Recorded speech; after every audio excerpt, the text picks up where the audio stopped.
कोल्हापूरच्या कुमारी सिद्धी संदीप जाधव हिनं क्रीडा क्षेत्रात मोठं यश संपादन केलंय।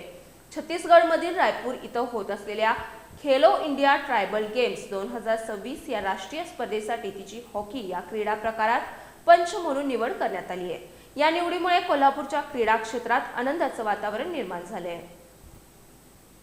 कोल्हापूरच्या सिद्धी संदीप जाधव हिनं राष्ट्रीय स्तरावर आपली छाप उमटवली आहे। 25 मार्च ते 1 एप्रिल दरम्यान रायपूर छत्तीसगड इथं होत असलेल्या खेलो इंडिया ट्रायबल गेम्स 2026 स्पर्धेसाठी तिची हॉकी पंच म्हणून निवड करण्यात आली आहे।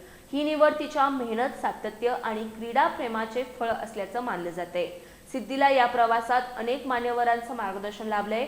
कृष्ण प्रकाश, मनोज भोरे, मनीष आनंद, दिग्विजय नाईक तसंच हॉकी कोल्हापूरचे पदाधिकारी मोहन भांडवले, सुरेखा पाटील, संताजी भोसले, ताहिर शेख, धीरज पाटील, सागर जाधव यांचं तिला मार्गदर्शन मिळालं।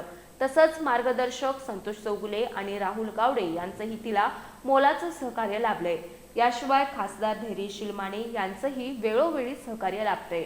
सिद्धीच्या या यशामुळे कोल्हापूर जिल्ह्याच्या क्रीडा क्षेत्रात अभिमानाचं वातावरण निर्माण झालं असून तिच्यावर अभिनंदनाचा वर्षाव होतोय।